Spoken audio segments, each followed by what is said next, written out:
Всем привет, еще раз продолжаем проходить портал, точнее заканчиваем. Вот остались нам комментарии.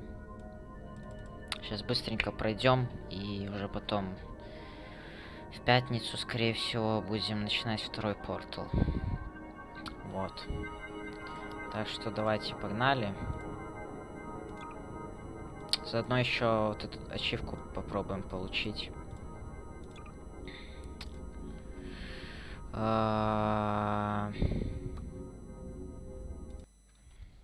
Welcome to Game name here. Hopefully you've already had a chance to enjoy the offbeat perspective and new game mechanic of Portal. To listen to a commentary node, put your crosshair over the floating commentary symbol and press your use key.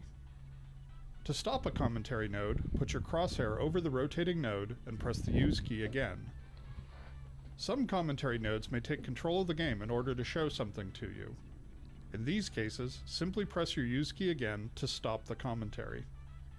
Please let me know what you think after you've had a chance to play, as we think we are just at the beginning of taking advantage of this type of gameplay. I can be reached at gaben@valvesoftware.com. Thanks, and have fun.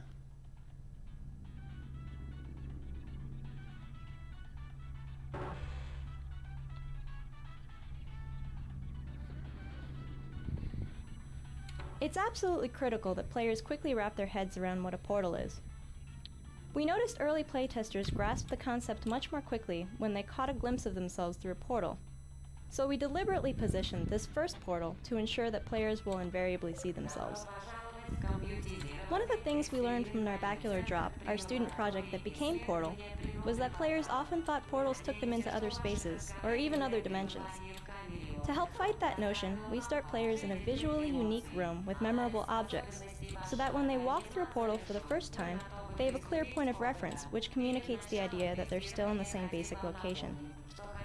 For instance, the radio, which is playing an instrumental version of Still Alive, helps as well by providing some audio continuity.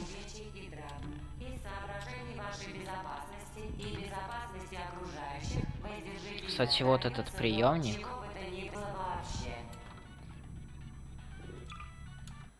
Вот этот приемник.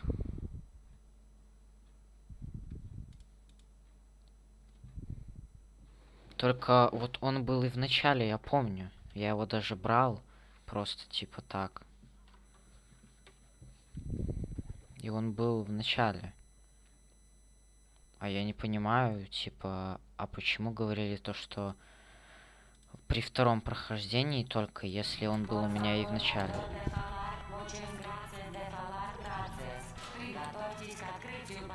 We put the player character in an orange jumpsuit to reinforce the fact that she's a test subject. Visually, the warmer colors helped her pop out against the colder tones of her environment. Some playtesters were wondering why she could fall so far without getting hurt the way she would have if she were in Half-Life 2. In response, we added a mechanized heel spring to her lower legs. Afterwards, there was no longer any question about why she could survive such long falls. These frosted glass observation rooms make the player feel as if they're being watched at all times, while keeping the identity of these watchers a mystery. The rooms serve a practical purpose as well, since we often use them as convenient and logical light sources for the test chambers. Смотри, не засчитывается. А может оно также и было бы в начале, не знаю. Короче, не засчитывается, и ладно, окей. Тогда я буду сам перепроходить. Ну вот он загорелся, как бы все окей. И так и надо, но типа тут ничего нет.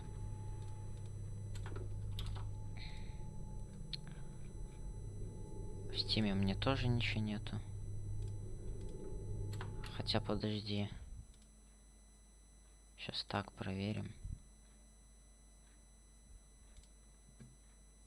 Да не, по сути ничего нет. Окей, тогда просто проходим игру. Это я уже сам сделаю. Все. Portal is effectively an extended player training exercise. We spend a huge portion of the game introducing a series of gameplay tools, then layering those tools into increasingly difficult puzzles.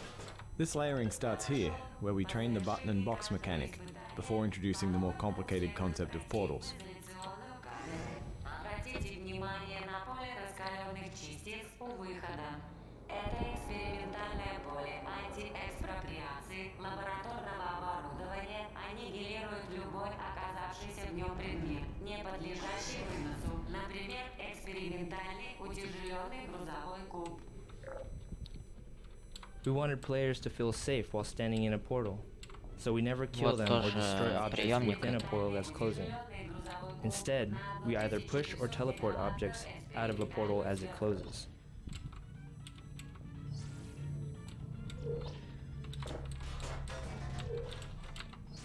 Куда?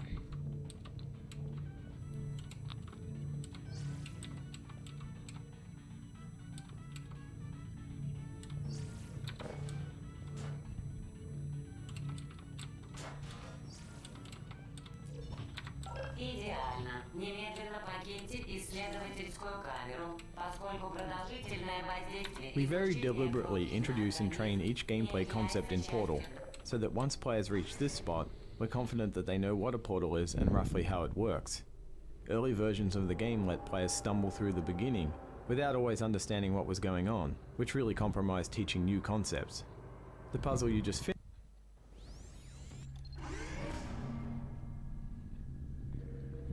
Так. In early versions of this map, playtesters would charge down the stairs without noticing what was creating the portal. We introduced a mandatory pause in the action, what we call a gate, to help ensure that players stopped and noticed the portal gun making the blue portal. A particle effect and a loud noise helped draw their attention.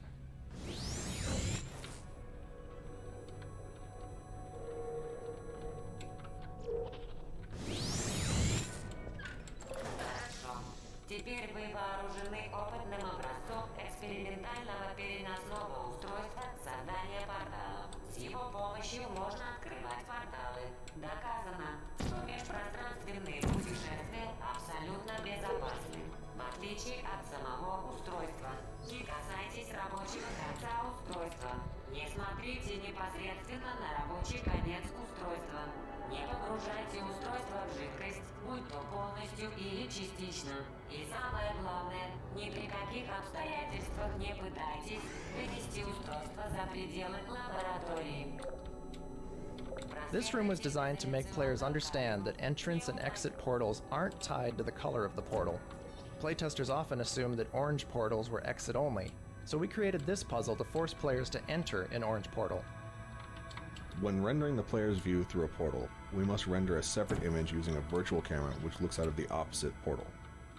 To obtain a correct image and efficient rendering performance, we render only what is visible to the limited field of view of the opposite portal and exclude objects which lie between the virtual camera and the plane of the opposite portal. The combination of portal-destroying fields, which we call fizzlers, and the elevators serve a dual purpose. They provide a clearly identifiable endpoint for each test chamber, while also addressing the more practical problem of how to keep players from portaling across level loads. We eventually integrated the fizzlers. Какие же легкие уровни по сравнению с тем, что я проходил сегодня утром. For training purposes, there's generally just one correct solution to these early puzzles. The original version of this room didn't have the glass barrier. Playtesters would often stand on the button to open the door and then shoot a blue portal through the opening, bypassing the box entirely. Since this puzzle was meant to illustrate the relationship between boxes and buttons, that solution, while clever, was a failure. So we added the glass barrier to prevent it. Later in the game, however, the puzzles become more open-ended. Integrating portals with Source Engine's physics system was a complex process that required several iterations to achieve the right balance of performance and correctness. Because portals can be placed virtually anywhere in the game's environment, the physics system had to be modified to allow dynamic changes to its representation of colliding geometry, such as the walls and floor around this box, and any objects which may lie on the opposite side of the portal. Initial implementations of this dynamic collision generation system could take up to 1/2 of 1 second, or 500 milliseconds, to compute the correct collision. This may not sound like a long time in everyday life, but this pause during the portal creation was quite noticeable in the context of a game. Ultimately, we designed a system that creates temporary hybrid physics environments in bubbles around the portals, using less accurate collision than that produced by Source's standard collision generation, but was accurate enough in practice and reduced the time to create dynamic collision representation from 500 milliseconds to just 10 milliseconds, which is an imperceptible pause during portal creation. Так. Early versions of Portal featured more detailed, cluttered environments, much like Half-Life 2. We quickly realized that unnecessary objects scattered all over the place distracted players to the point where it actually interfered with the Portal training process. So we simplified the art style to favor clean, focused test chambers. The modular approach we settled on makes it look plausible that the chambers can reform dynamically on these pistons.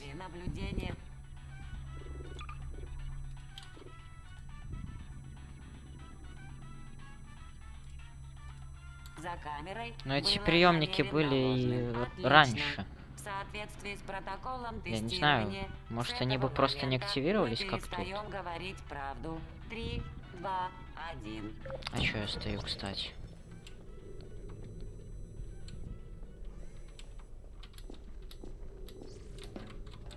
Сейчас по фасту пройдем. Тут сначала легкие испытания, потом пойдут уже посложнее, но там те посложнее я уже натренировал, так как перепроходил это по 10 тысяч раз. We had to include surfaces that won't hold a portal, which are formally introduced here. We experimented with several surface designs before we settled on this one, whose visual noise and reflectivity make it easy to identify at a distance.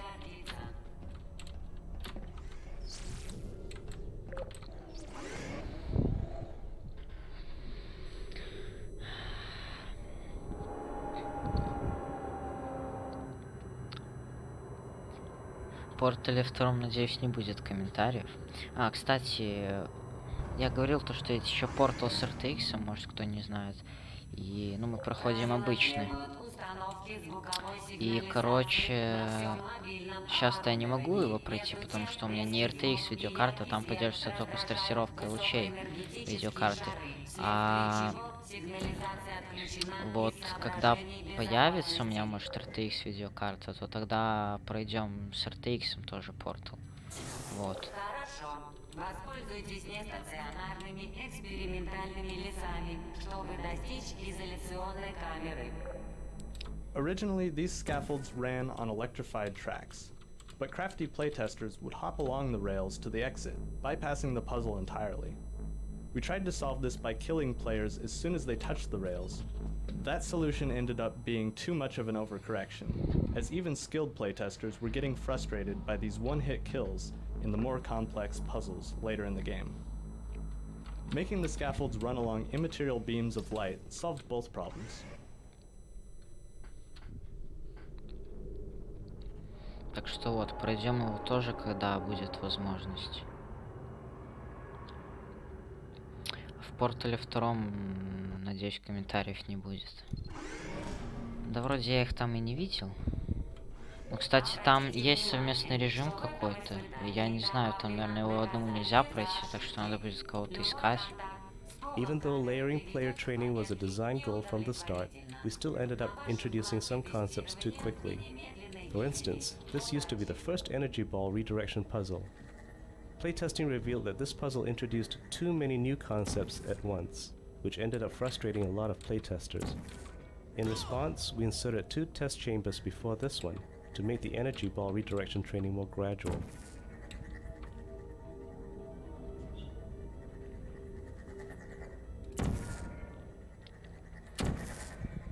We previously talked about how we handle static portal collision, but collision with moving objects on the other side of a portal is a completely different and equally hard problem. Walking onto this scaffold was a very iffy proposition for the first few months of development. We solved the problem of colliding with these dynamic objects by cloning the objects from one portal to the other and strictly controlling what objects are allowed to collide with each other and how they're allowed to collide. Всё, вспомнил, как это делается.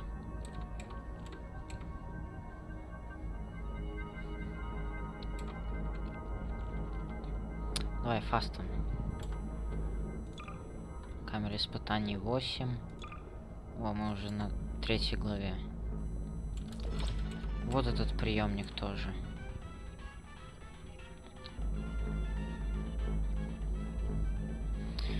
Надо будет тогда самому перепроходить. Сейчас пройдем комментарии, да я потом сразу же пойду делать эти приемники.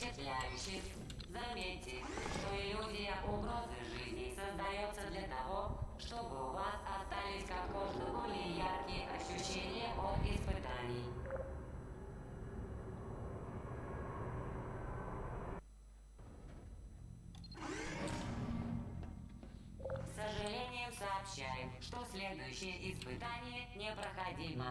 Because our test chamber environments were simplified for training purposes, we created visual hotspots within the rooms to guide players' attention. The design is essentially a balance between round objects and sharp objects. The sharp objects representing background elements, and the round objects such as... For the first few months of development, we rendered the views through portals to 2 off-screen textures. This approach was easy to implement and was For the first few months of development, we rendered the views through portals to 2 off-screen textures. This approach was easy to implement and was compatible with a wide range of graphics hardware. Unfortunately, this method was incompatible with anti-aliasing and consumed a large amount of video memory in order to handle recursive views through several portals. Because of these disadvantages, we switched to a system which renders portal views recursively into the frame buffer with the aid of the stencil buffer to isolate. Portal momentum ended up being the hardest concept to convey. For this series of puzzles, which went through more design iterations than virtually any other part of the game, we introduced the idea of redirecting your momentum using portals, slowly, step by step. We even have the AI voice pretty explicitly explain the elements of the puzzle, something we avoided throughout most of the rest of the game. Using gravity to fall into one portal so that you come rocketing out the other portal, a skill we call flinging, was another difficult concept to train. We designed a specific visual cue, a pushed-out concrete block with checkerboard tile above a pit, to indicate to players that it's time to use the fling maneuver. Repeated several times, this cue helps players associate pushed-out concrete slabs with flinging, in much the same way that players learn to associate cubes with buttons.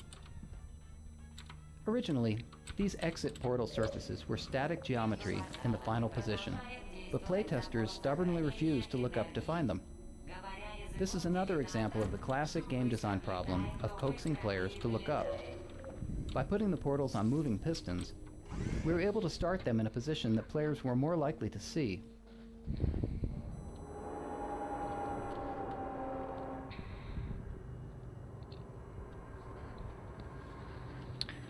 Блин, если будем проходить RTX, а мы его точно будем проходить когда-нибудь, то это ж надо будет эти испытания опять все проходить. Это просто трындец, это ад.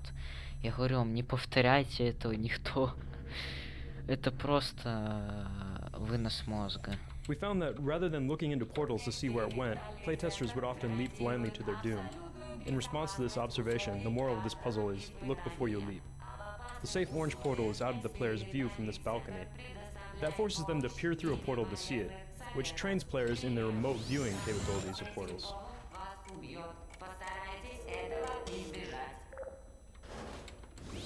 Originally, a weighted button was used to open the far door, but playtesters so strongly associated boxes with buttons that they'd get stuck searching hopelessly for a box. We changed the big button to a pedestal-mounted push button, thus removing the box association. But playtesters still had trouble realizing they needed to shoot a portal through the door. Adding a ticking timer sound when the door was open cued players that the puzzle expected them to act during that time, which solved the problem. This room is designed to build anticipation for the big moment when players finally get the fully powered portal gun. The puzzle path brings you in a circle around the device, so that it's virtually always in sight, right up until you grab it.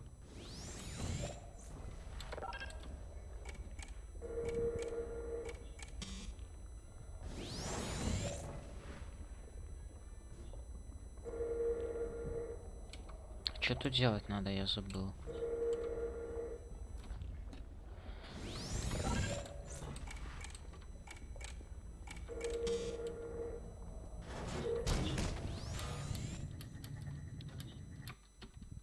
We found that rather than looking at... Originally, this room is designed to build anticipation.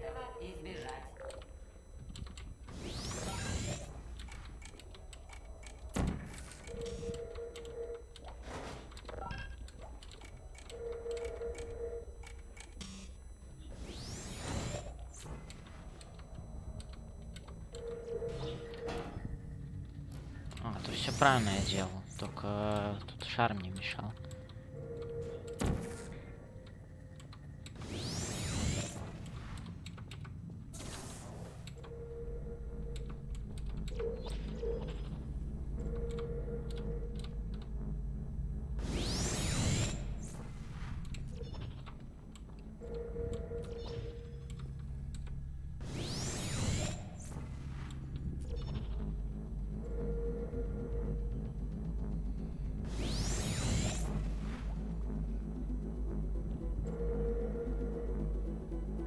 Сейчас у меня пушка улучшится, это. И теперь способна единовременно создавать платформ, связанных между собой порталов, руководствуясь опциональным пунктом протокола тестирования. Мы рады сообщить вам занимательный факт. Теперь устройство стоит дороже, чем годовой доход и внутренние органы всех жителей в городе.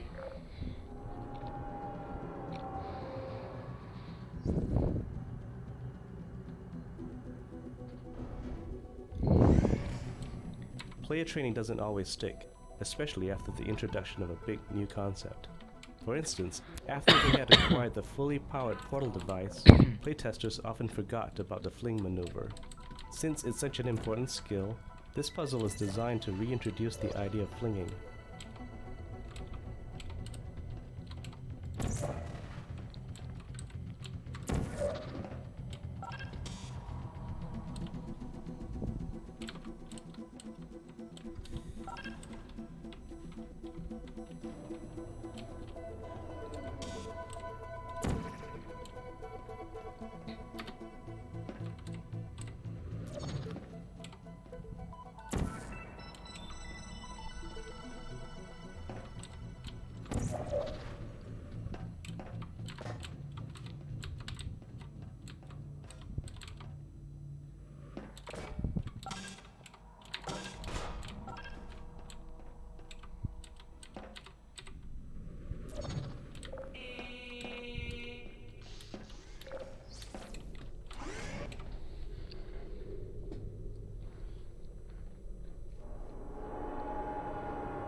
When we moved from largely placeholder art to a final visual design, this was the first level to get a facelift. We chose this map because it had many of our gameplay elements integrated into a relatively small space. The test chamber art direction was designed to make everything appear purposefully placed. The simple design helps focus players on the puzzles. It also provides a nice contrast to the later, much less sterile behind-the-scenes environments, which contributes to a clear sense of progression. This is the first map in which we experimented with solving the puzzle in as few portal placements as possible. We tried to fit that concept into the story mode, but were never quite able to sell it. Instead of abandoning the idea altogether, we added the concept to a series of post-game challenge maps.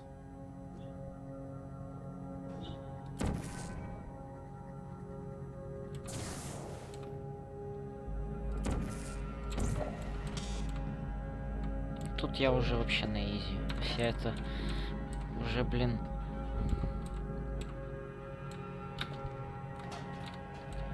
И спидранил, и все, что хочешь тут делал.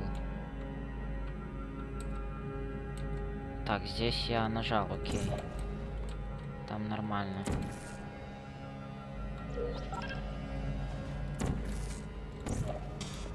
A problem we came across with virtually any puzzle involving boxes and doors was that the players could portal the boxes to the other side of the door, thereby trapping themselves in a room with buttons but no boxes. We set up special triggers to detect and handle these cases, and then added the box delivery tubes to ensure players... Так, камера 14 и глава 6 уже. Мы уже половину прошли за 25 минут. Не, ну эти камеры я уже тут натренирован, тут сейчас мы быстро это пройдем. A few playtesters put a portal on the floor here and used the rising stair pit to skip the rest of the puzzle. We'll usually rework a level if playtesters discover a way to bypass chunks of the puzzle too easily. But in this and a few other cases where skipping ahead arguably takes more skill than solving the puzzle properly, we let the ninja solution stand. This is a great spot to appreciate the recursive nature of portals.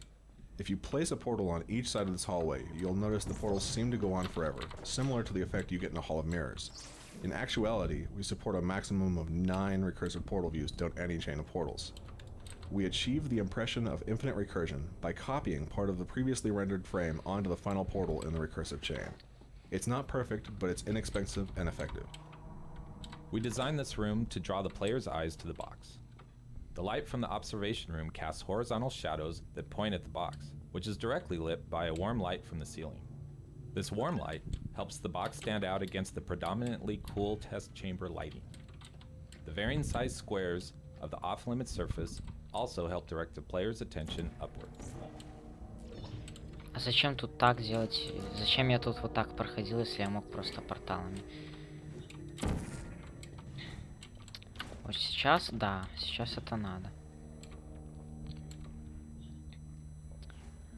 Я вообще мог бы в 2 портала уже проспидранить, так как на опыте, но тут комментарии я могу какие-то пропустить. Так, чтобы был какой-то перфекционизм, то вот я не буду этого делать. А я мог вот так вот тут портал поставить, и кто не видел стрима по бонусным картам, я мог тут портал поставить, и там тоже, если бы лестница опустилась бы, я бы поставил портал и все. Туда прыгнул, и здесь бы подпрыгнул, и все.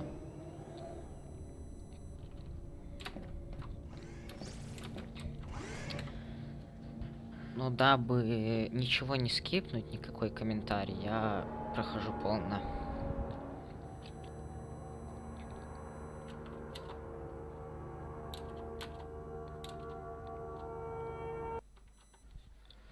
Жалко, конечно, что ачивка не засчитывается. This particular section went through several iterations because it's the first place where players are required to perform possibly the trickiest portal maneuver, the double fling.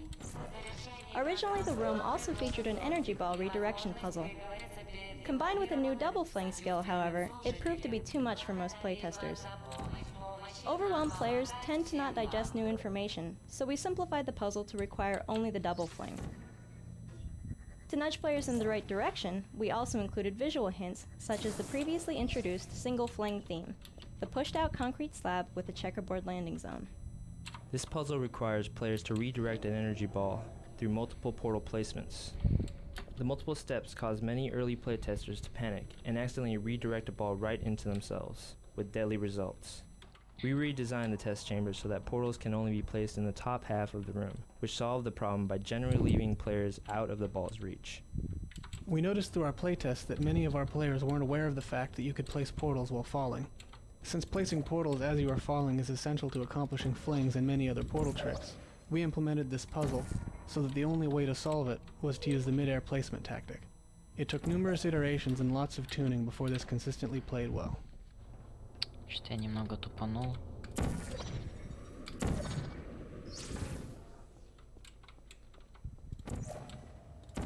Тут также само двигаемся. Perhaps the most important purpose of this final test chamber is to cement the double fling maneuver training. For previous flings, we employed a visual cue, a pushed-out section of a wall. In preparation for the more free-form behind-the-scenes levels, however, we take the training wheels off.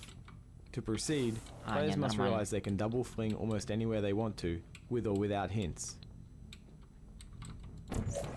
Так, ну, наверное, вот так вот делаем. Да, нормально. Так, и теперь вот тут вот. Ну, теперь тут работает, так что можно вот так вот.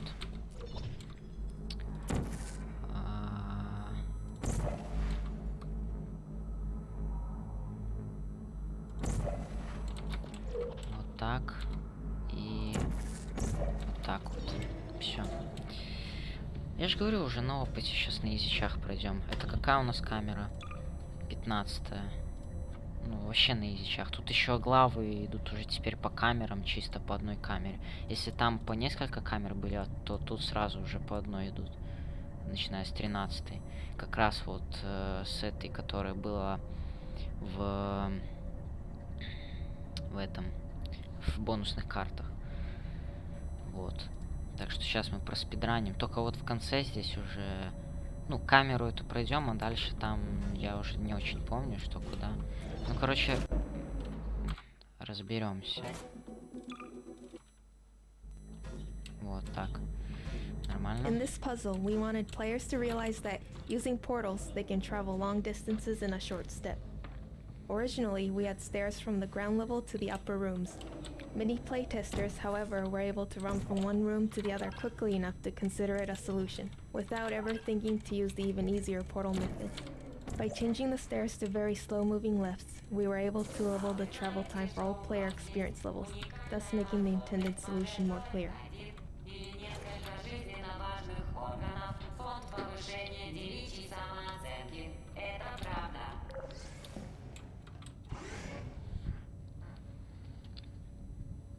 Я уже натренированный. Не зря сначала эти карты проходил. Ну, хотя оно стоит по порядку, я и по порядку прохожу. Вот, как стоит, так и прохожу.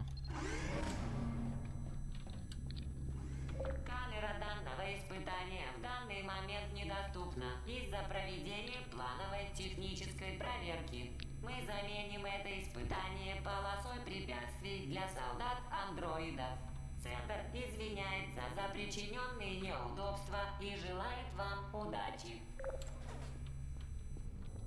For Portal, we wanted to create a turret that was different from the traditional Half-Life 2 turrets. The Half-Life 2 turrets are nothing more than mindless mounted guns. In Portal, we wanted the turrets to have personality, to be characters. The first step was a redesign of the look. Once we had the look of the new turrets, they seemed less like menacing machine guns and more like cute robots. And robots can never really be cute until they are talking robots. So the next step was creating the vocal characteristics of the turrets. Working with Ellen McLean, we settled on an innocent-sounding voice with dialogue to match. This juxtaposition of killing machine and innocent, non-aggressive personality ends up making the Portal turret a memorable character. Even though we didn't want Portal to be too combat-heavy, we wanted to add at least a light combat mechanic. After a few less than successful attempts to actually realize this light combat concept, we settled on turrets as a good compromise. The turrets can be defeated with tricky portal maneuvers, but they're also susceptible to a more straightforward berserker approach.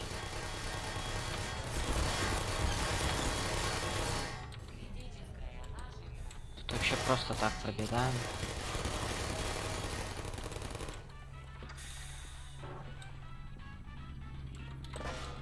Благо у меня тут ограничений нет по шагам, по времени. Я могу спокойненько пройти.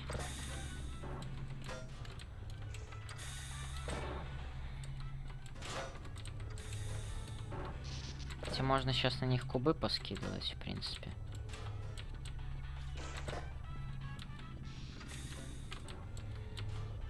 Хотя, знаете, когда ты знаешь, как проходить, когда... Типа, то интересно играть.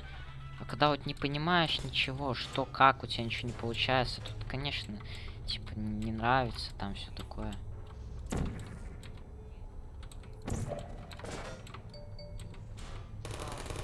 У меня такое вот и было. Немножечко. Так, сейчас...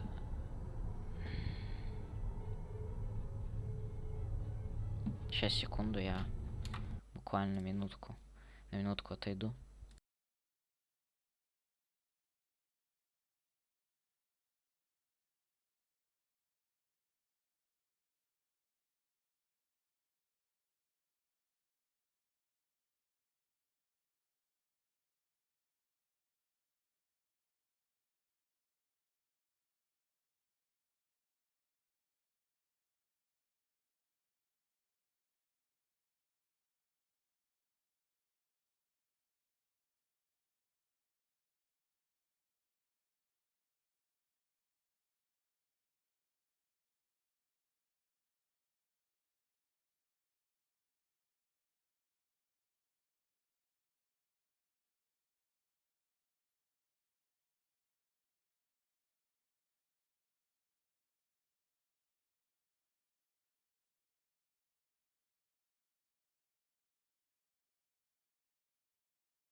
Так.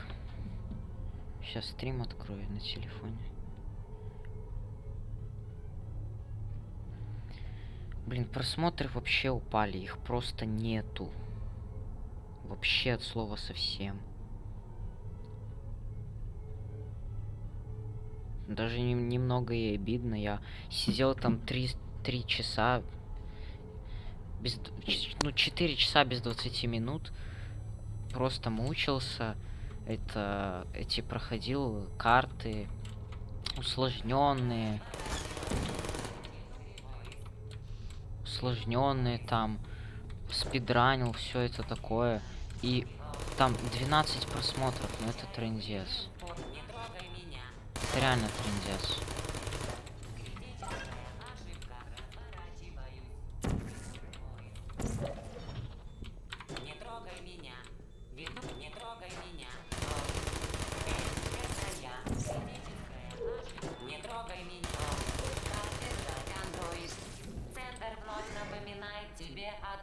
Что ад для андроидов не миф, а реальное место, в которое ты отправишься при первых признаках неповиновения. А я там не пропустил случайно никакой комментарий.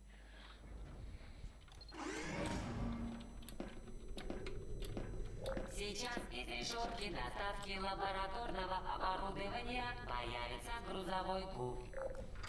В этом испытании грузовой куб станет вашим верным спутником. Заботьтесь о нем, как о друге. We designed this hall so that players had to use a box as a shield, but many playtesters read it as an avoid the energy ball timing puzzle and simply left the box behind. We solved this in large part by having the AI talk about the box. A lot. Once the dialogue went in, playtesters went from routinely abandoning the box to never wanting it to leave their side. Since we weren't going to make the players lug a box around for the rest of the game, we had a scene at the end of the level where the players are forced to kill the box.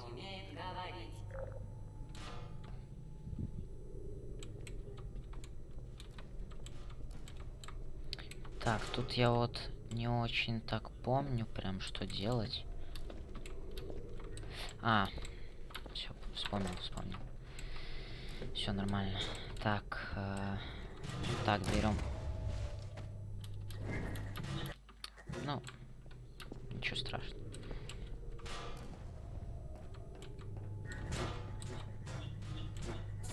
Так, найс.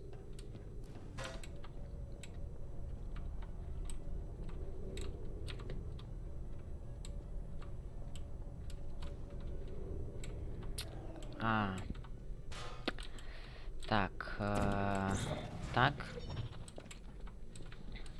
Мне теперь надо так вот.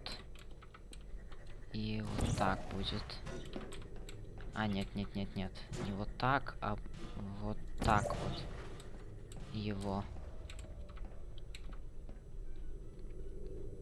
Чтобы оно об эту стенку. Так, найс. И...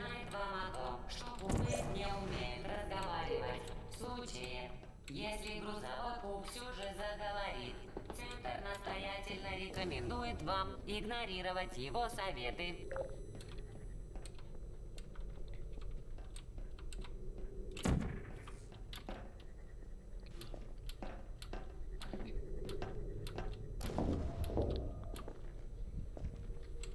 Я тут скипал как-то порталами, наверное, богоюзом. А может, это и так и задумывалось? Так, теперь мне надо... Так, сначала я куб поставлю и открою эту фигню.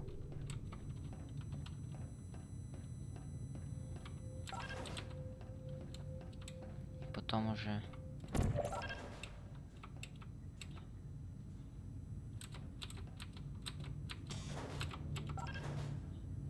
Вот, все.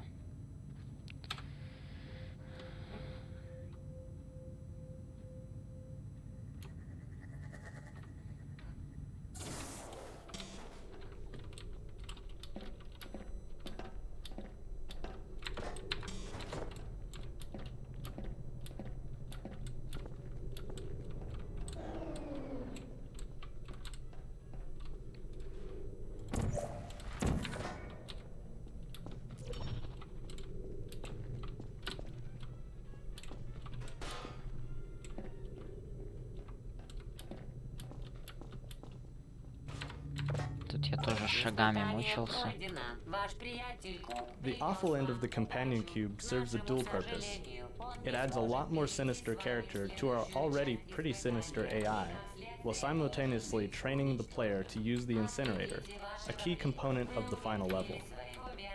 The training has a nice dramatic payoff, since players later get to avenge the death of their good friend the companion cube by stuffing some of the AI's important parts into exactly the same type of incinerator.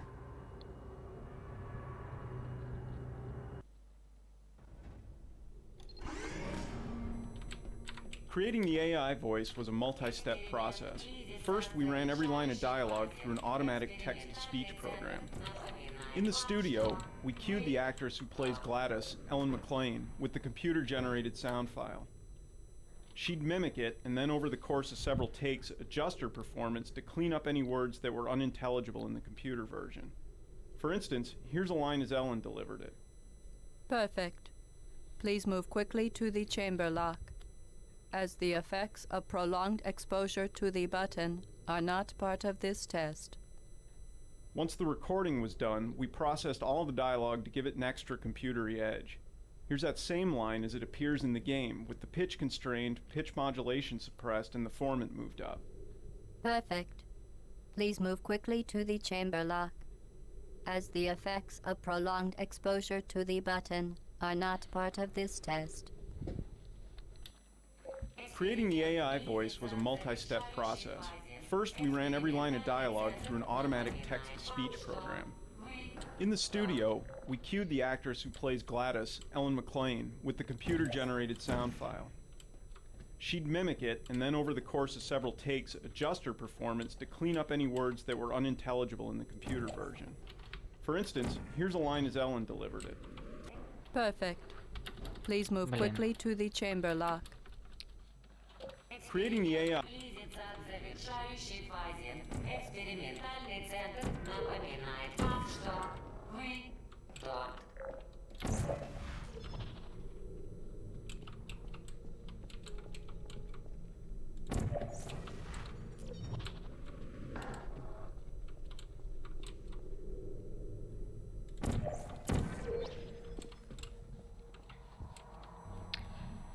Так, здесь вот...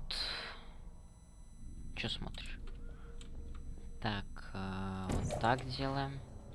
И вот так. Найс. Дальше сюда. Здесь засейвимся.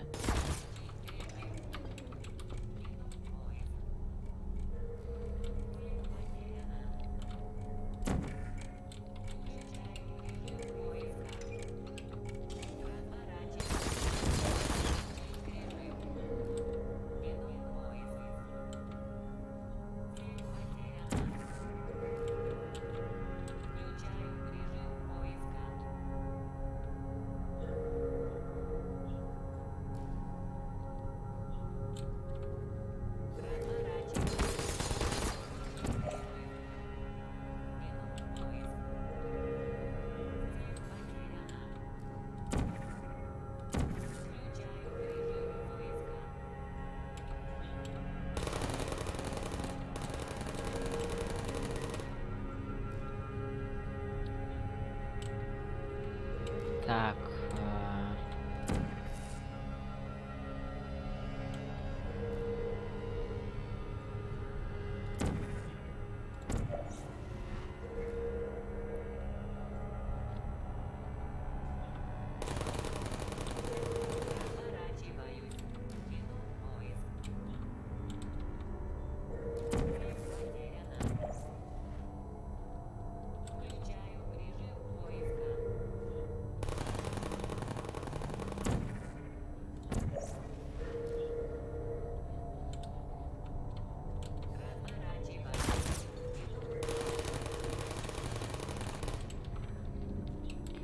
Так, и теперь мне надо...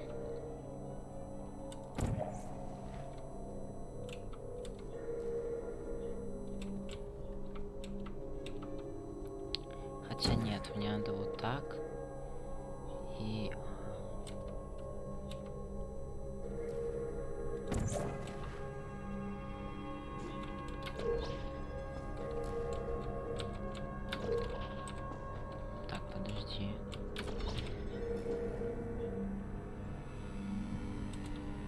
А, нет, вот так.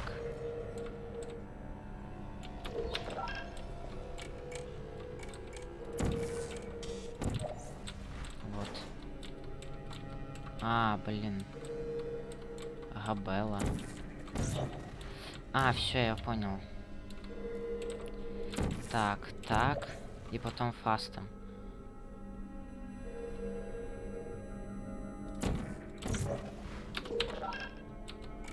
Да ё-моё. Габела.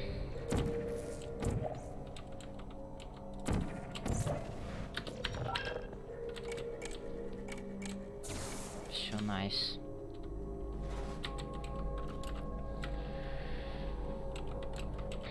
Так, а здесь была платформа, кстати. В одной из миссий. Точнее, в этой миссии, но там на какой-то карте. Может, специально, чтобы было полегче. Так, эта кнопка открывает вот ту дверь заднюю. Значит, мне надо...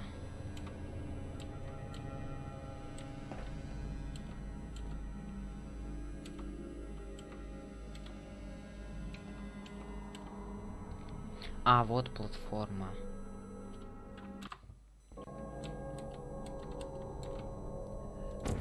Если я вот так вот и... Хотя нет, подожди. А какой смысл в этом будет?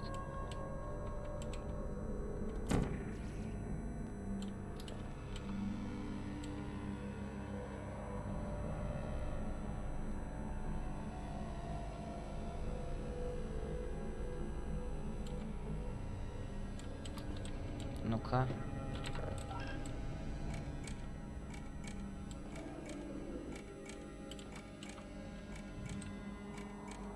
Блин, я что-то забыл.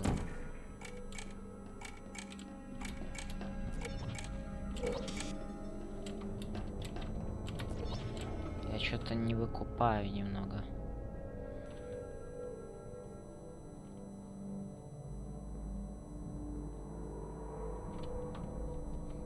Что-то я вообще не понял. Что-то я вообще не догнал.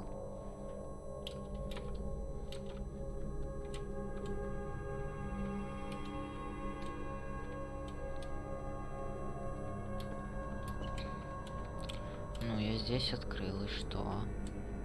Задвигалось это.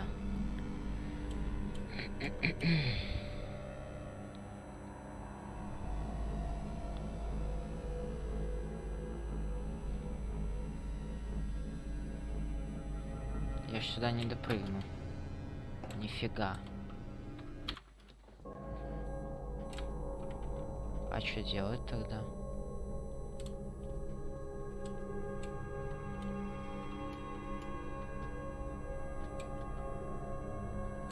Подожди. Что-то я вообще не догнал. Что-то я вообще не понял.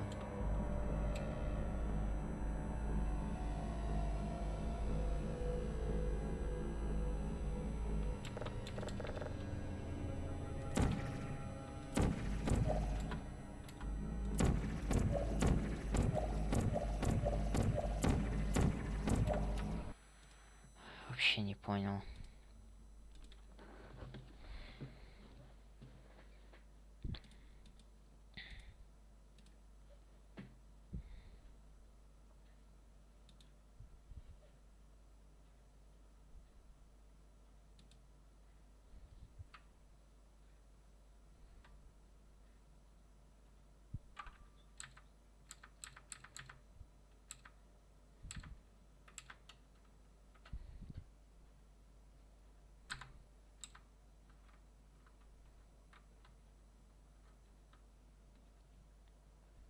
Как я здесь работал? У меня вопрос.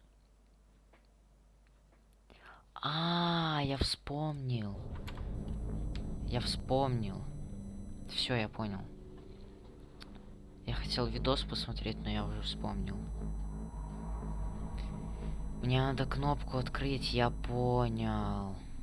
Я понял. Так, вот так.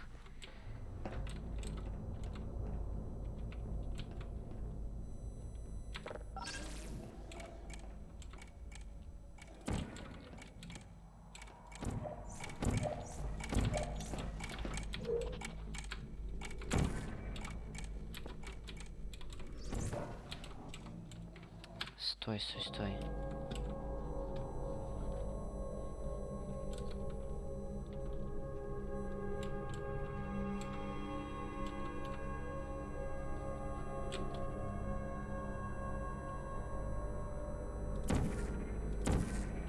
Так. Как-то так. Сюда, наверное, поставлю. Или можно сюда. Там без разницы. Хотя там оно ближе идет. Сюда так. Все, погнали.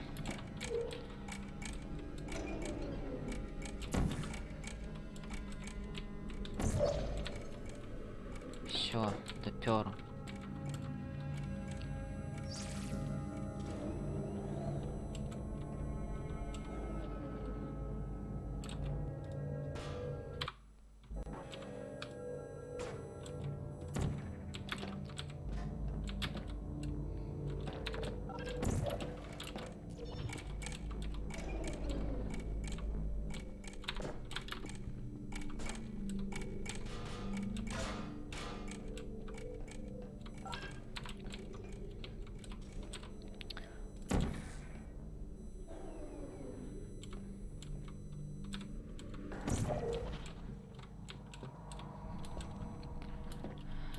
А, это же последняя камера уже идет, походу.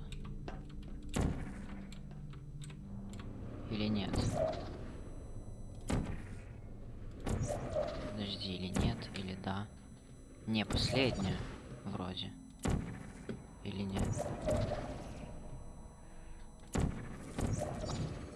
Отлично. Следующее испытание предполагает контакт с неизолированными электроприборами. А, вот еще последний, и все. Походу. Я уже просто забыл. Для получения более полной информации посетите наш экспериментальный семинар по безопасному обращению с электричеством. Подожди, или это все-таки? Подожди, это у меня сейчас 18. Нет, еще одна должна быть.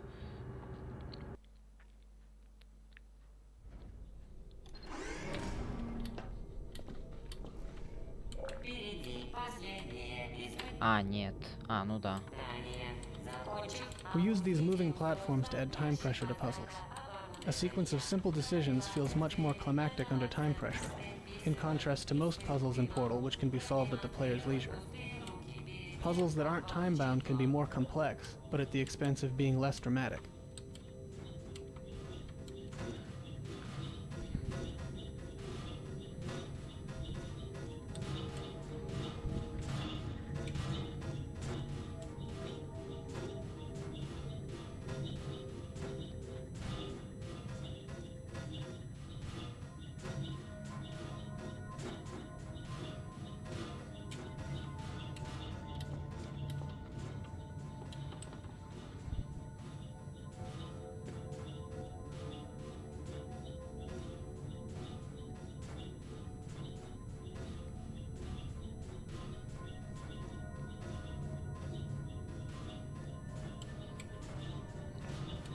Чё-то я догнать не могу. Вот вроде ж проходил, а...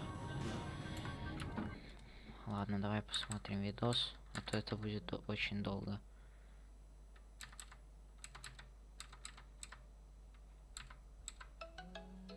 Так, сейчас, секунду.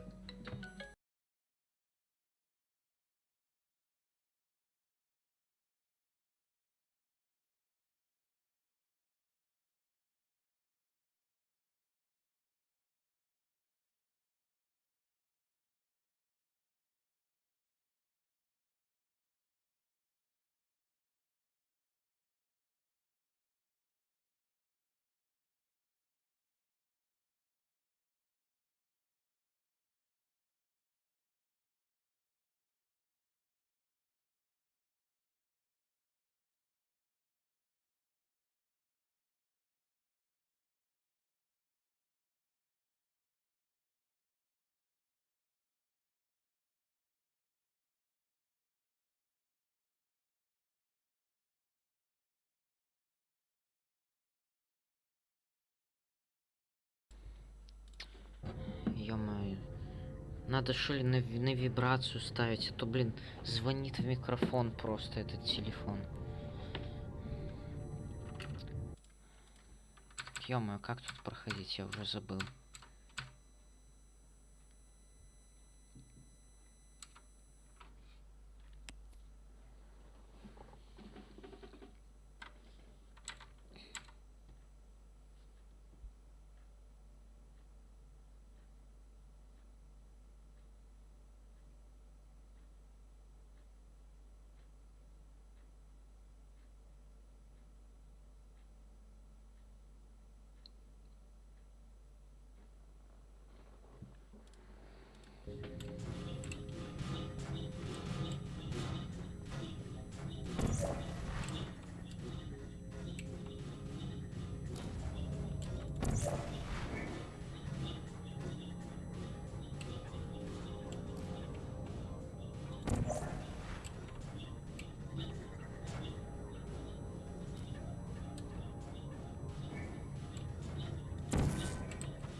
Фу, это трындец какой-то.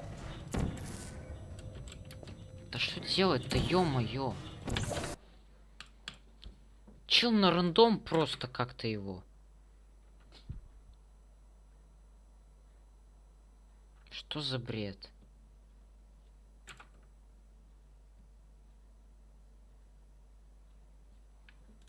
А.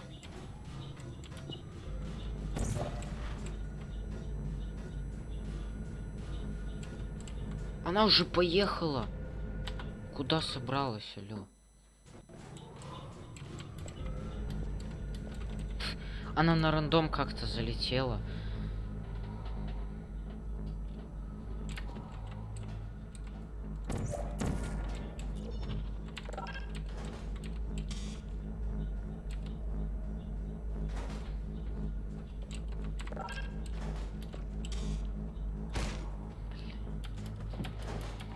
Ё-моё.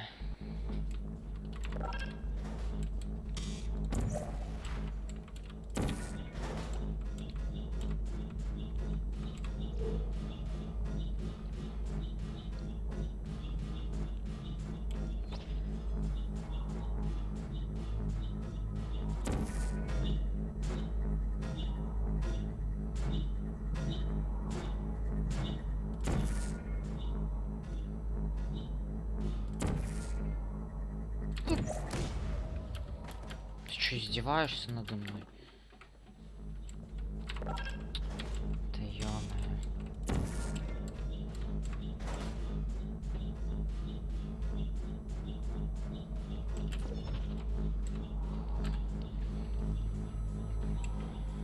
Как мне эту фиговину убрать?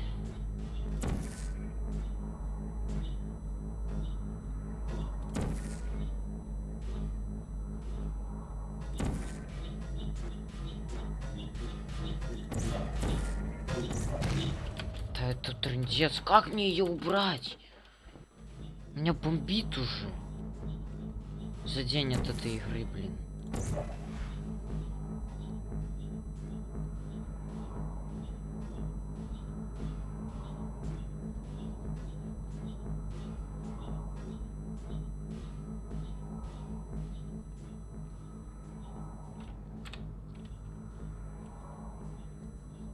Sometimes little details make a huge difference. For instance, we had to add the left side to this wall to give players a visual representation of how thick it is. Without it, playtesters frequently thought that the hall had just gotten impossibly narrower, panicked, and stopped making rational decisions. Все приборы лаборатории Before the player escapes the fire pit, the AI dialogue is all delivered in a computerized monotone. After the escape, however, GLaDOS gets progressively more expressive until, by the end, she's cycling through a whole mess of emotion. The role required an actor capable of mimicking the computer-generated voice while still infusing it with some real character. Since we planned to end the game with a song, she also needed to have a good singing voice. The woman we ended up casting, Ellen McLean, is a great mimic, a terrific actor, and a classically trained operatic soprano, so that worked out pretty good.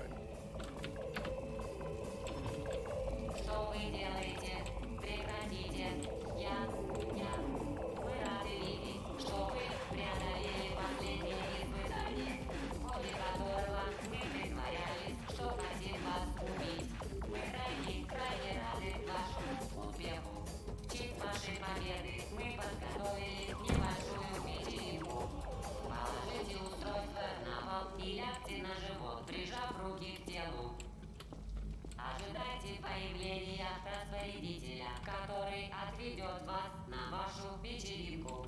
Больше не пытайтесь покинуть камеру испытания. Примите позу ожидания, если не хотите пропустить вечеринку. Куда идти-то, ё-моё?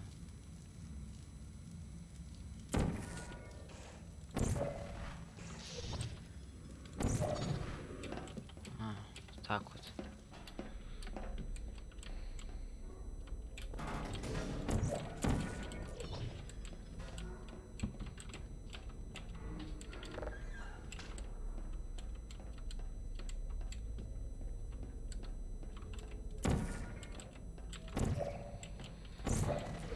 In these new areas, we weren't using the surfaces the player is familiar with.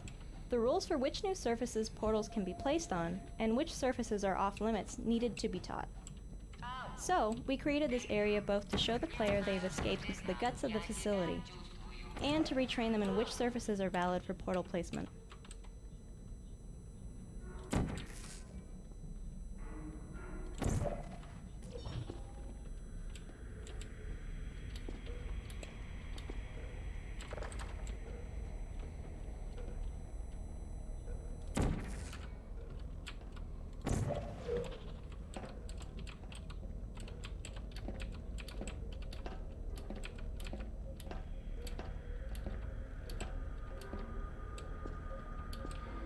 Да, никого вообще на стриме нету. Я же говорю, еще просмотры упали.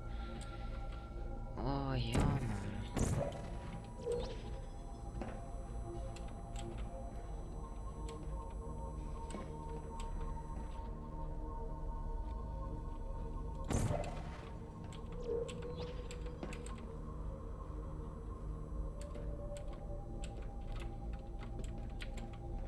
Так, ну... Вот так.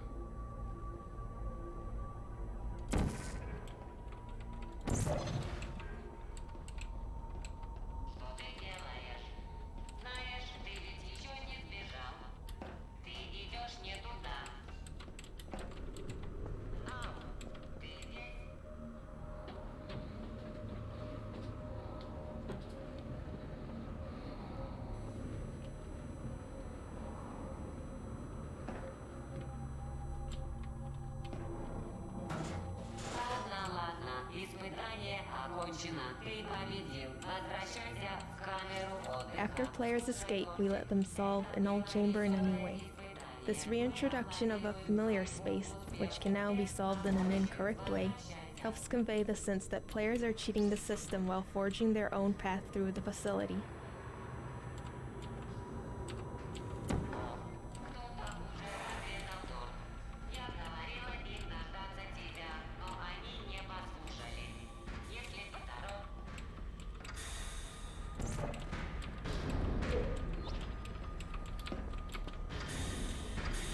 Так, здесь мне вроде надо что-то.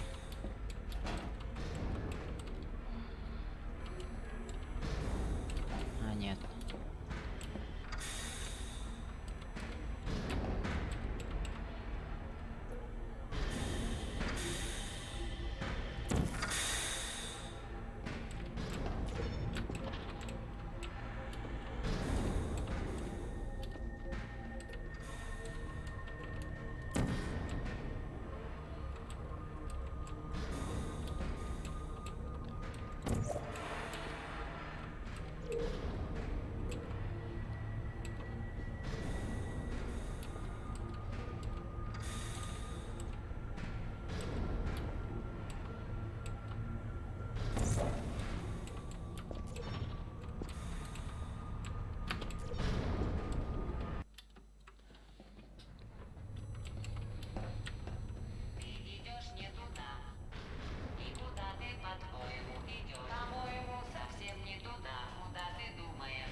One bizarre fact of game design is that without some serious prompting, players will rarely look up.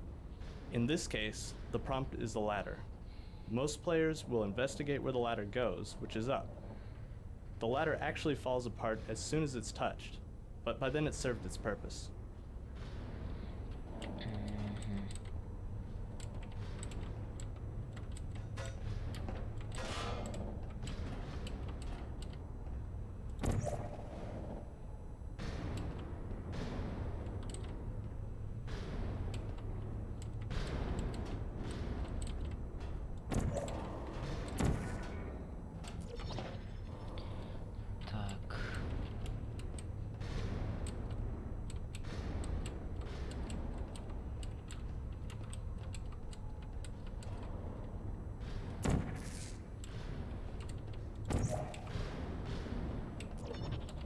We designed the post-escape levels to give players brief glimpses of the inner workings of the Enrichment Center.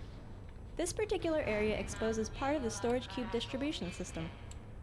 These little vignettes help make this section of the game visually distinct from the testing chambers, while reinforcing the idea that players are now behind the scenes.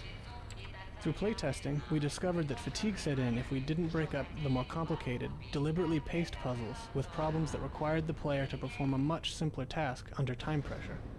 These pistons proved to be a good foundation for that simpler type of puzzle.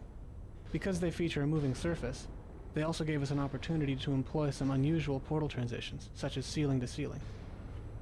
During development, we'd often run across some piece of level design that would break the portal system. For instance, this ceiling to ceiling transition was an unexpected edge case that ended up requiring a lot of effort to make work. We tried never to take the easy route of simply changing the level design to work with existing portal technology. We knew that once the game was out in the wild, custom map creators would stress the system in ways we hadn't even considered, so we made it as flexible as possible.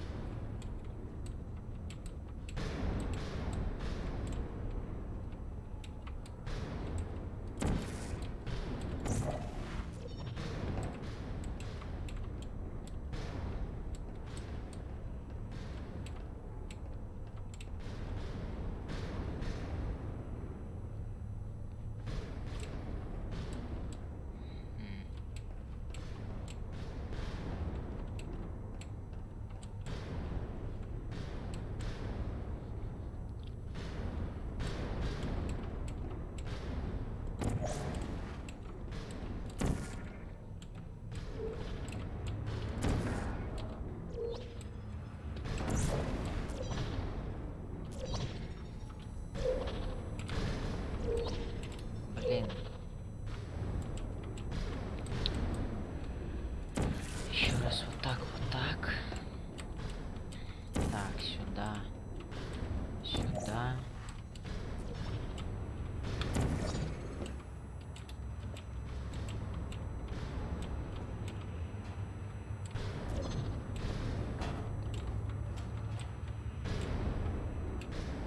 Еще раз так.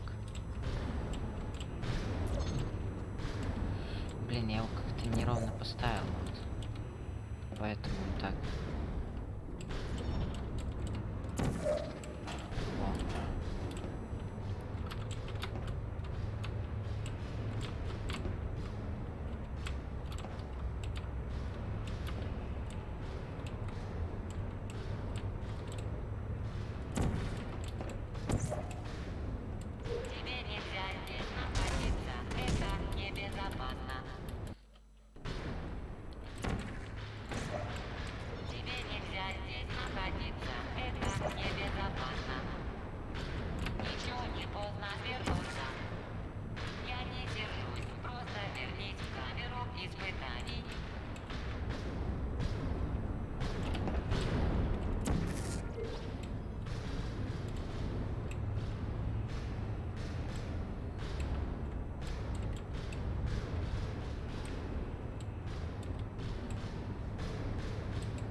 Что-то я не догнал.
Здорово.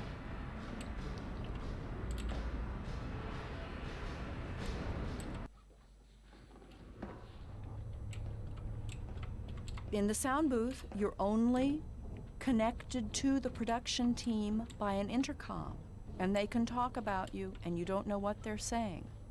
But you trust that they're being kind. And, you know, they'll push a button and then they'll say something to me. They'll say, a direction. No, that wasn't right. Do it again. Give us 3 more reads. And a lot of times what happens is they would play the computer-generated sound for me on one line, and then I'm supposed to recreate that 3 times with the director saying, okay, well, you know, more sarcastic or more angry or more irritated. So you stand in the booth hour after hour after hour. They're always very nice. They let you have water in here and maybe a pencil to take a few notes. And of course you want it to be interesting because you want them to hire you again.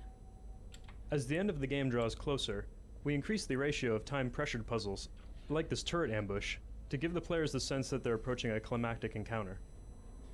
An important design goal of these post-escape levels was to give players the sense that they're running wild inside the guts of the facility. With that in mind, we added plenty of nooks and crannies for players to crawl into or place portals through. This ended up being a tricky lighting challenge, as the areas needed to be bright enough to navigate while still being dim enough to feel like obscure, disused sections of the building.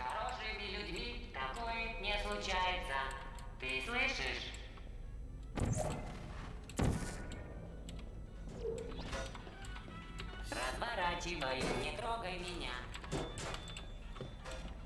Я бегу. Вот еще один приемник. Но он бесполезный здесь.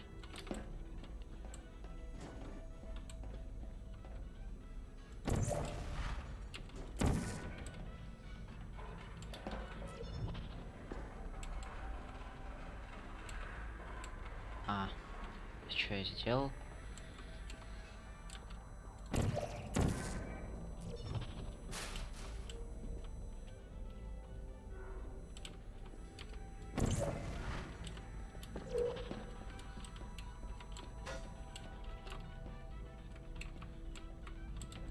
Я отсюда пришел.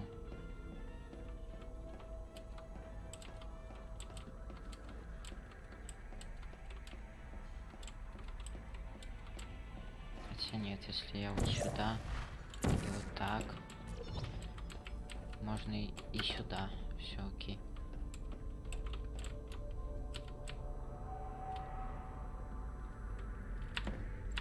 Не трогай меня. Критическая ошибка.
В смысле?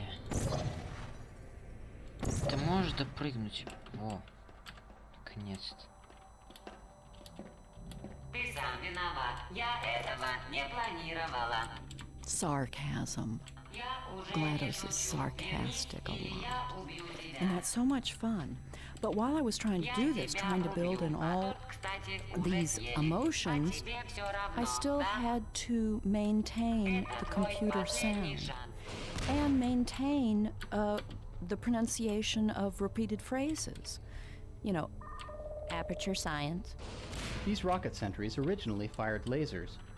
We switched from lasers to rockets after we introduced the glass breaking mechanic, mainly because glass shattering in a massive rocket explosion turned out to be a lot more satisfying than glass just slowly being melted by a laser.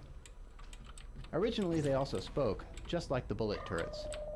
Because players often redirect the rockets with their backs to the turret, however, a distinct uncluttered sound cue was required. The voice simply added too much noise to the rocket redirect mechanic. Breaking this tube gives players a chance to test out their newly trained rocket redirecting and glass breaking skills in a slightly different context, which helps cement the training.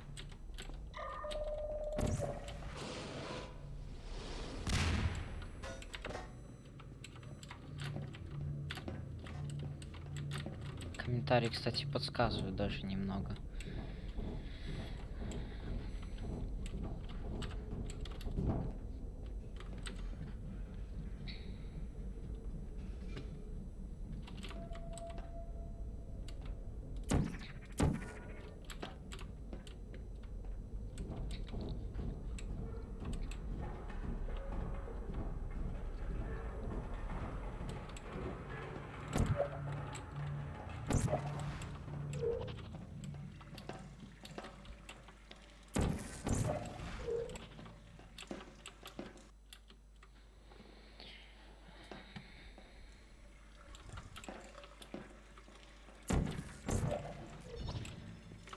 Тихо, тихо. Чуть не упал.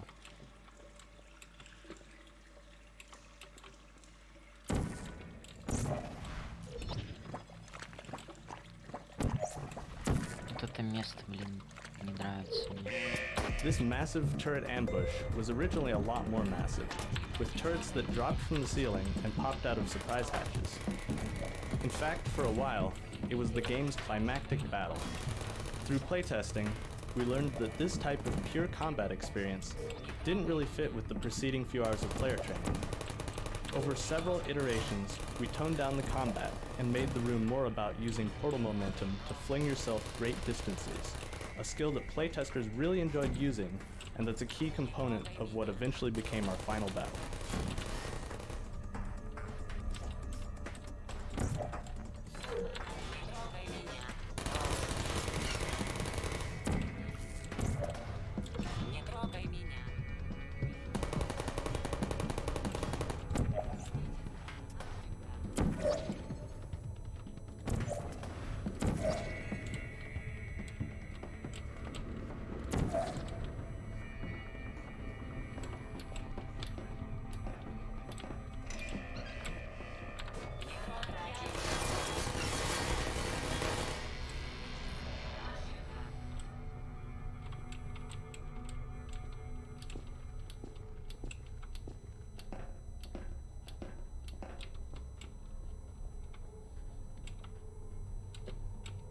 Так, а дальше куда?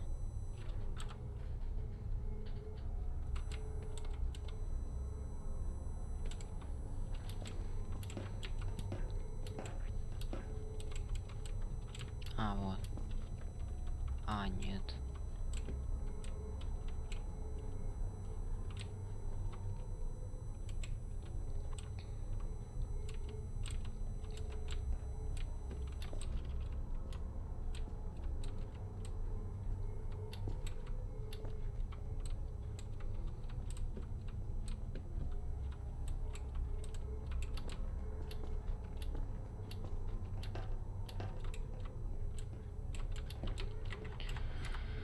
Вот и что делать дальше?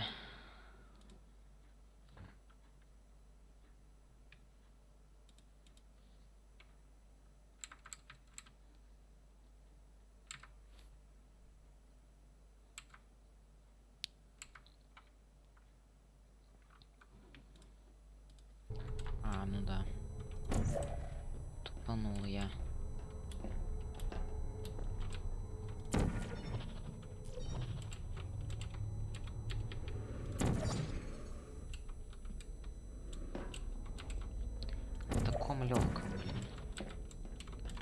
Originally, these catwalks were decorative, but playtesters consistently thought they were significant and often spent a lot of time trying to reach them. We didn't want to stand between people and their desire to walk on the catwalks, so we redesigned the area to make catwalks not only accessible, but also necessary to proceed. Блэкмеза. Вот что такое блэкмеза. 2%. Блэкмеза Aperture.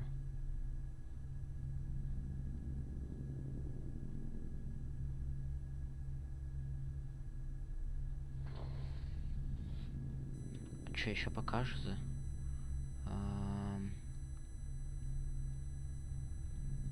Ну вот, это одна вселенная, я вот говорил. Это типа сначала возникла Aperture, потом уже блэкмеза. И они типа соревнуются, как бы что лучше у кого. Но Aperture как бы по сюжету вообще... Она... Вот они создали ГЛэДОС, вот эту вот. И она их всех убила, короче, всех ученых, кроме одного там. Вот.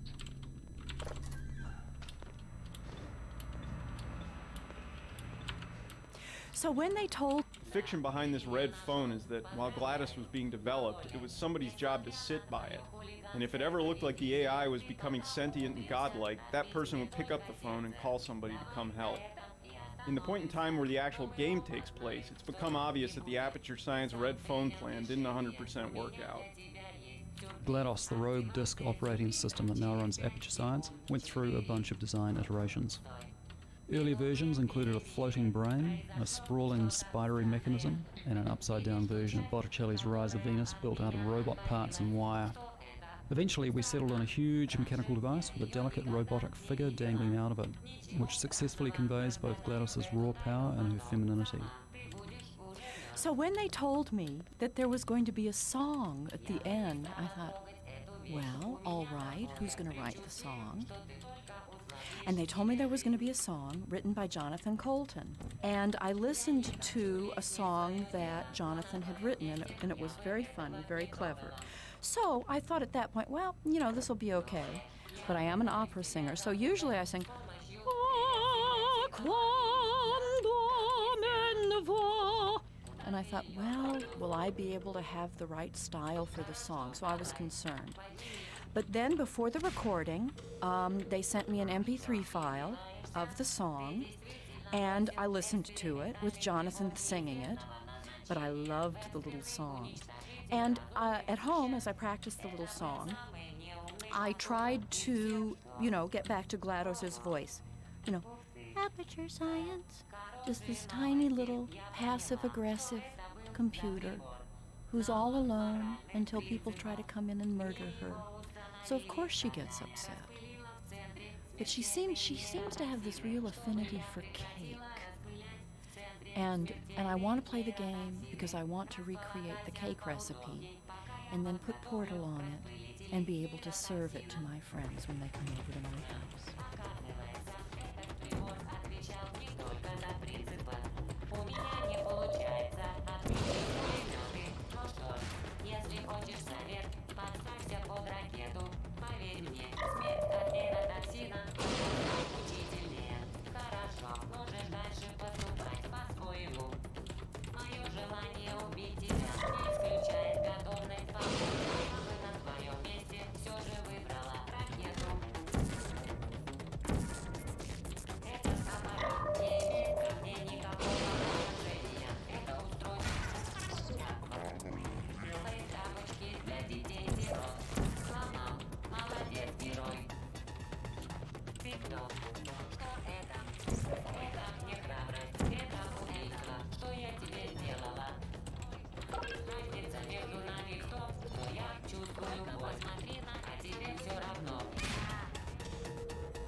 Nice build.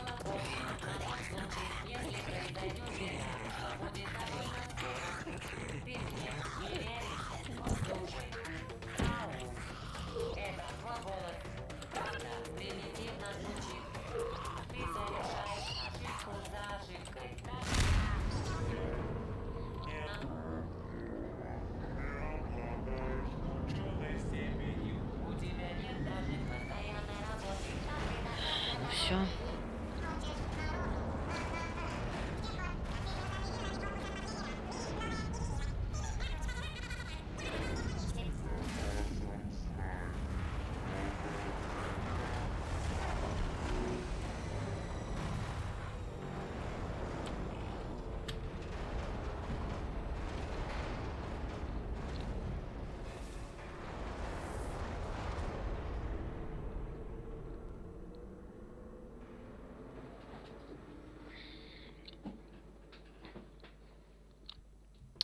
Ну вот и все, в принципе. Сейчас эту катсценку нам покажут.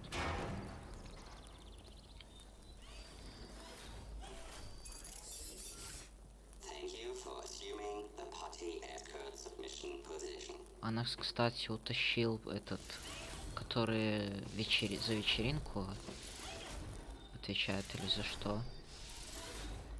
Походу так. Вот.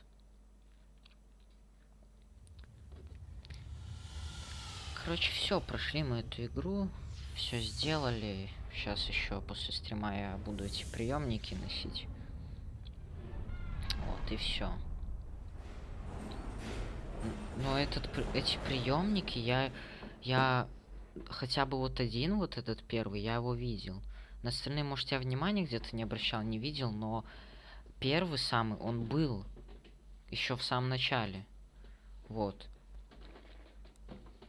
Я не знаю, типа, почему там написано то, что при втором прохождении только можно. То есть после первого, может быть, они не активировались бы, как здесь в комментариях просто. Ну, типа, активировались бы, но не засчитались. Но я хз. Но вот так вот, короче. Может, я их мог и сразу активировать, эти все, при первом прохождении. Ну, все, в принципе. Вот. Игра классная. Вот. Когда знаешь, как проходить, то вообще кайфуешь, сидишь. Вот.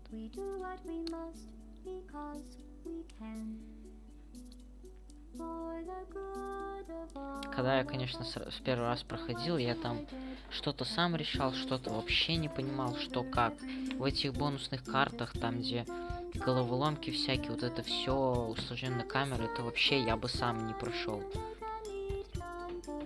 Вот. Нормально, за 1,5 часа уложились.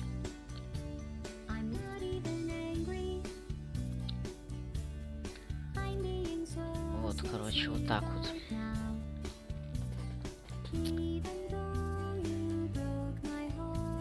Так что будем потом уже на следующем стриме Portal 2 начинать проходить. Вот. Я опять же говорил, еще раз повторюсь, то, что я узнал то, что там есть совместный режим. И в совместном режиме не просто какая-то там типа просто кооператив или просто какой-нибудь сервер, там где можно от балды просто что-нибудь поделать. Там оказывается миссии. Ну, я еще уточню, мы еще это с вами посмотрим. Это все не точно, но скорее всего то, что там отдельные миссии. Вот. И их надо проходить. Там отдельный свой сюжет какой-то, или там нет сюжета, не знаю. Но придется тогда искать себе тиммейтов каких-то. Вот. Для ачивок то там он не один нужен даже, несколько. 3 как минимум вроде бы. Но это все мы потом узнаем, конечно, уже на следующем стриме, потому что я не играл в этот второй портал никогда, да и в этот первый тоже не играл, вот. Я ничего не знаю там.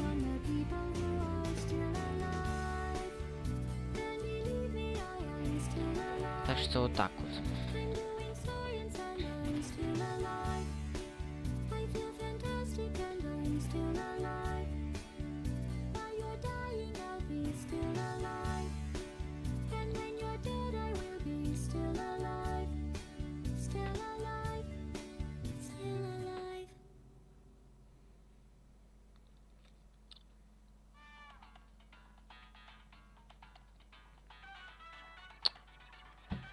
Ну все, получается. Тут все пройдено у нас. Тут у нас все пройдено тоже. Тут тоже 100%. Здесь пройдено все.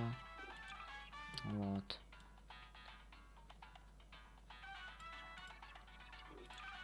Ачивку сейчас я вот эту доделаю и все, в принципе. Вот. Все на этом получается. Всем спасибо за просмотр. Подписывайтесь на канал, оценивайте видео, пишите комментарии, свои предложения, советы. Голосуйте в вопросе, добавляйте друзья в стиме. Всем удачи, всем пока. Увидимся в Portal 2.